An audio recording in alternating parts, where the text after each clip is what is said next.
Hi, Bible భాష్యానికి స్వాగతం. ఎమెత్ అనే Hebrew పదమును గురించి నేర్చుకుందాం. ఎమెత్ దేవుని యొక్క శాశ్వత సత్యం. హీబ్రూ యొక్క పదవుత్పత్తి, యూదుల వ్యాఖ్యాన సంప్రదాయము, క్రీస్తు కేంద్రీకృత వేదాంత దృక్కోణం నుంచి ఎమెత్ అనే పదాన్ని చూద్దాం.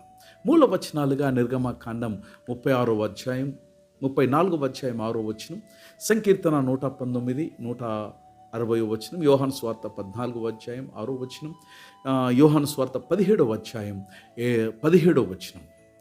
పరిశుద్ధమైనటువంటి లేఖనముల యందు సత్యము అనేది కేవలము తాత్వికమైనటువంటి భావన కానీ నైతికమైనటువంటి నియమము కానీ కాదు.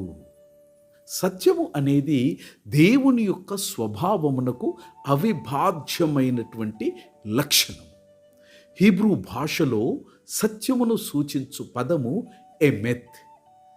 ఈ ఒక్క పదములో బైబిల్లోని వేదాంతములోని దైవ స్వరూపమును, నిబంధన విశ్వాస్యతను, రక్షణ చరిత్ర, క్రీస్తు ప్రకటన మొదలైనటువంటి అనేకమైనటువంటి గంభీర సత్యములు హీబ్రూ పదమైనటువంటి ఎమెత్లో అంతర్లీనమై ఉన్నవి.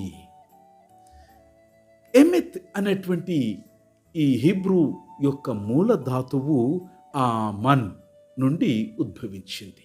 ఈ ఆమన్ అన్నటువంటి ఈ ధాతువునకు ప్రధానమైనటువంటి అర్థాలు ఆమన్ అనగా దృఢముగా నిలుచుట, ఆమన్ అనగా స్థిరముగా ఉండుట, ఆమన్ అనగా విశ్వాసనీయముగా ఉండుట, ఆమన్ అనగా విశ్వాస పాత్రముగా నిలిచి ఉండుట అన్నది ఆమన్ అన్నటువంటి ధాతువు యొక్క అర్థం.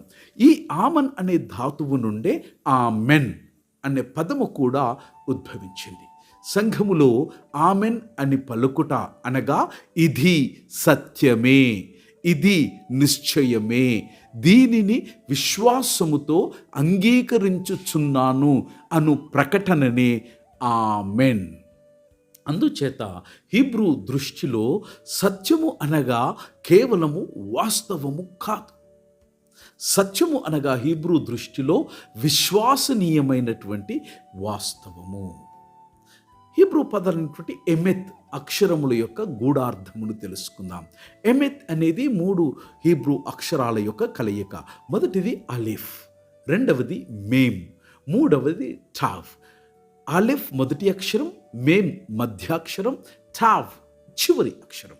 యూదుల వ్యాఖ్యాన సంప్రదాయములో ఇది ఒక గంభీరమైనటువంటి సత్యమును బోధిస్తూ